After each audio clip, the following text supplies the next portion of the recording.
तार्किक रूप से सोचना शुरू करता है कहा जाता है, वो क्या कहा जाता है? इस क्वेश्चन का आंसर बताएं। वह स्तर जिसमें बच्चा किसी वस्तु एवं घटना के बारे में तार्किक रूप से सोचना शुरू कर देता है। संवेदन प्रौढ़ अवस्था, औपचारिक क्रियात्मक अवस्था, पूर्व क्रियात्मक अवस्था, मूर्त क्रियात्मक अवस्था। तो इसे मूर्त क्रियात्मक अवस्था कहा जाता है। मूर्त क्रियात्मक अवस्था में बच्चे तार्किक रूप से सोचना प्रारंभ कर देते हैं। क्वेश्चन नंबर 2, बच्चों के बौद्धिक विकास के चार स्पष्ट स्तरों को पहचाना गया था। किसके द्वारा? कोहलबर्ग के द्वारा, एरिक्सन के द्वारा, स्किनर के द्वारा, पियाजे के द्वारा। तो इसका आंसर नंबर डी सही होगा, पियाजे के द्वारा बच्चों के बौद्धिक विकास के 4 स्पष्ट स्तरों को पहचाना गया था।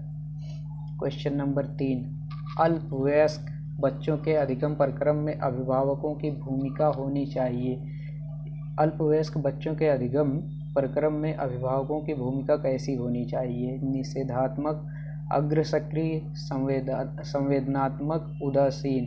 तो इसका क्वेश्चन आंसर नंबर बी सही होगा, अग्र सक्रिय। अभिभावकों की भूमिका अग्र सक्रिय के रूप में होनी चाहिए। क्वेश्चन नंबर 4, बच्चों के संज्ञानात्मक विकास का सबसे अच्छे तरीके से कहाँ परिभाषित किया जा सकता है? बच्चों के संज्ञानात्मक विकास को सबसे अच्छे तरीके से विद्यालय एवं कक्षा में परिभाषित किया जा सकता है। इसका आंसर नंबर डी। आइए देखते हैं क्वेश्चन नंबर 5। रिक्त स्थान है, उसके बाद रिक्त स्थान को अनुप्रेरित शिक्षण के दौरान एक संकेत के रूप में विवेचित किया जाता है। कक्षा में अधिकतम उपस्थिति, शिक्षक द्वारा उपचारात्मक कार्य, विद्यार्थियों द्वारा प्रश्न पूछना। इसका आंसर नंबर सी, विद्यार्थियों द्वारा प्रश्न पूछना, यही सही हो जाएगा। क्वेश्चन नंबर 6, निम्न कक्षाओं में शिक्षण की खेल विधि आधारित है किस पर? निम्न कक्षाओं में शिक्षण की खेल विधि किस पर आधारित है? शारीरिक शिक्षा कार्यक्रमों के सिद्धांतों पर, विकास एवं वृद्धि के मनोवैज्ञानिक सिद्धांतों पे। हाँ, यही क्वेश्चन नंबर ए सही हो जाएगा। निम्न कक्षाओं में शिक्षण की खेल विधि विकास एवं वृद्धि के मनोवैज्ञानिक सिद्धांत पर आधारित है। क्वेश्चन नंबर 7, डिसलेक्सिया संबंधित है गणितीय विकार, मानसिक विकार, व्यवहारिक विकार से क्या पठन विकार से? तो डिसलेक्सिया जो है ये पठन विकार से संबंधित है, पठन विकार से। और विशेष रूप से ज़रूरतमंद बच्चों की शिक्षा का प्रबंध होना चाहिए दूसरे सामान्य बच्चों के साथ विशेष विद्यालयों में, विशेष बच्चों के लिए विकसित विधियों द्वारा, विशेष विद्यालयों में, विशेष शिक्षकों द्वारा। तो ये समावेशी शिक्षा से क्वेश्चन है, इसका यही ऑप्शन नंबर ए सही होगा, दूसरे सामान्य बच्चों के साथ। क्वेश्चन नंबर 9, अधिगम के प्रक्रम में अभिप्रेरण सीखने वालों की स्मृति को तेज बनाता है, पुराने अधिगम से नए अधिगम को विभेदित करता है, एक दिशीय रूप में सोचने में सीखने वालों को प्रस्तुत करता है, नए सीखने वालों में अधिगम के लिए रुचि का सृजन करता है। यह ऑप्शन नंबर डी इसका सही होगा। आइए आगे आते हैं। कक्षा 5 के निम्न दृष्टि वाले बच्चे को निम्न स्तर के कार्य करने के लिए माफ़ करना उचित है।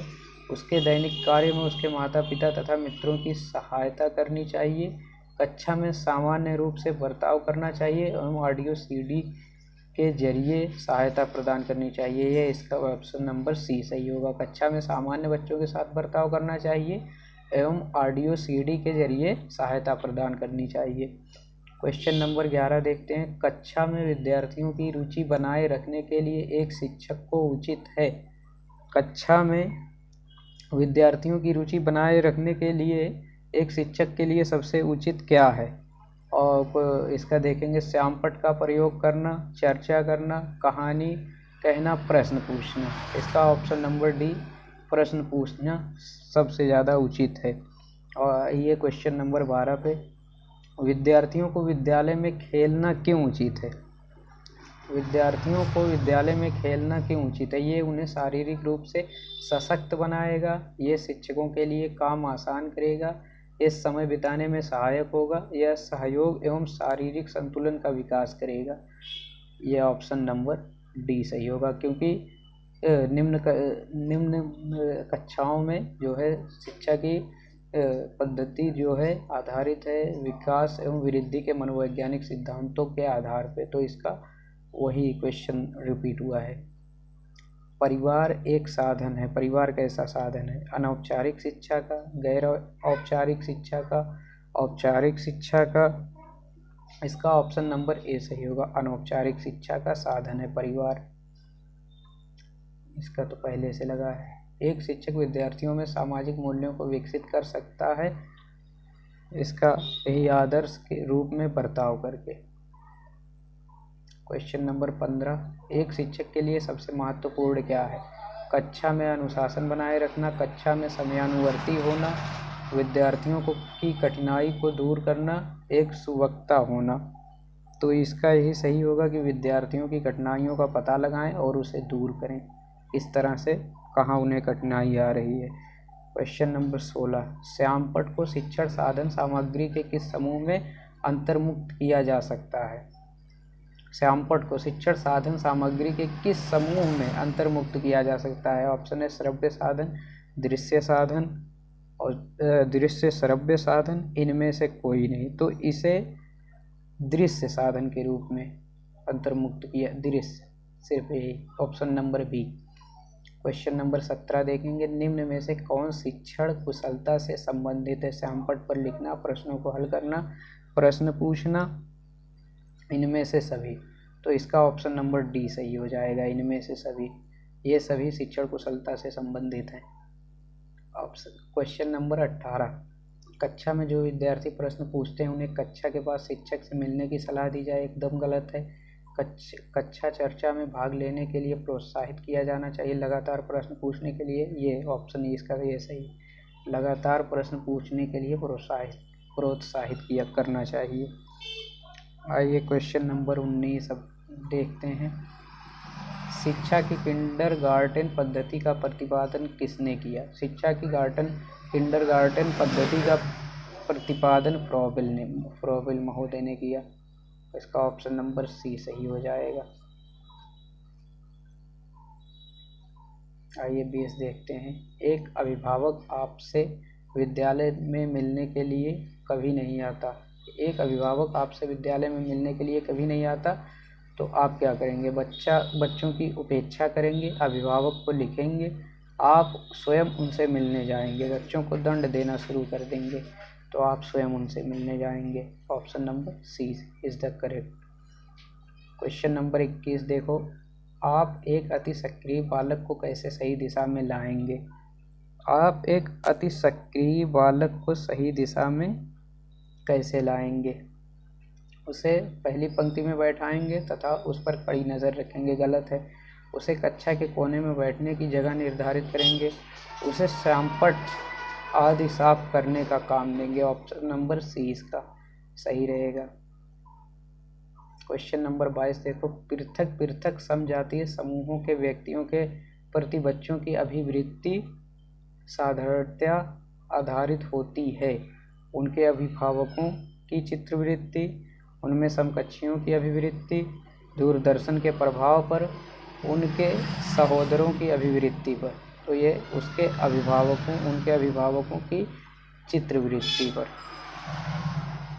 अब आइए देखते हैं क्वेश्चन नंबर 23। आपको अपनी कक्षा में 2 मंदबुद्धि बच्चों को बैठाने के लिए बोला गया है। आपको कक्षा, 1 मिनट रुक जाइए।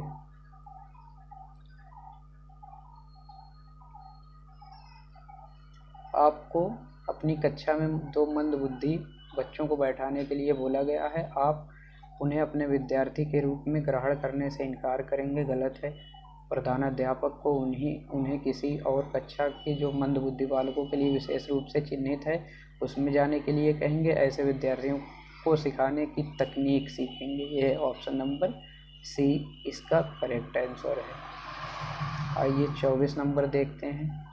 एक शिक्षक को साधन संपन्न होना चाहिए, इसका अर्थ है उनके पास पर्याप्त धन संपदा होनी चाहिए, गलत है। उनका अधिकारियों के स्तर से संपर्क होना चाहिए, गलत है। उनका अपने विद्यार्थियों की समस्याओं को हल करने का पर्याप्त ज्ञान होना चाहिए, ये इसका सही है, ऑप्शन नंबर सी। आइए देखते हैं क्वेश्चन नंबर 25। बच्चों में संवेगात्मक समायोजन प्रभावी होता है। बच्चों में संवेगात्मक समायोजन प्रभावी कब होता है? व्यक्तित्व निर्माण में, कक्षा शिक्षण में, अनुशासन में, ये सभी में, इनमें से सभी, ये इसका ऑप्शन नंबर सही होगा, डी। बचपन का सांप्रतिक दृष्टिकोण की मान्यता है। बहुत तरीके से बच्चे प्राप्तवयस्कों के बराबर होते हैं। बच्चों को युवा प्राप्तवयस्कों के रूप में सबसे अच्छा माना जाता है। बचपन आधारिक रूप से प्रतीक्षा अवधि है। बचपन वृद्धि एवं परिवर्तन की एक अनूठी अवधि है, ये इसका सही है, ऑप्शन नंबर डी। बचपन का सांप्रतिक दृष्टिकोण की मान्यता बचपन वृद्धि एवं परिवर्तन का एक अनूठी अवधि है।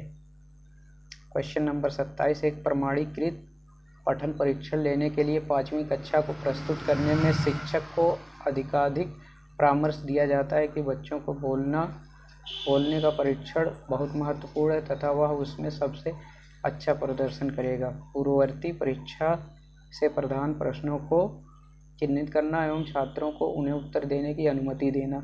निम्न कोटि के पाठकों को प्रशिक्षण देना ताकि कक्षा के शेष बच्चे किसी भी तरीके से अच्छा करें। परीक्षण में आने वाले समान प्रकार के प्रश्नों के उत्तर देने के लिए छात्रों का अभ्यास कराना, ये उसका ऑप्शन नंबर डी सही होगा। आइए देखते हैं क्वेश्चन नंबर 28। असंगठित घर से आने वाला बच्चा सबसे अधिक कठिनाई का अनुभव करेगा। सुनिर्मित पाठों में, नियोजित निर्देश में, स्वतंत्र अध्ययन में, अभ्यास पुस्तिकाओं में। क्वेश्चन नंबर 28 का ये ऑप्शन नंबर बी सही होगा, स्वतंत्र अध्ययन में। असंगठित घर से आने वाला बच्चा सबसे अधिक कठिनाई का अनुभव करेगा। सुनिर्मित पाठों में, खुद से जो निर्मित किए रहेगा उसमें नहीं कठिनाई होगी।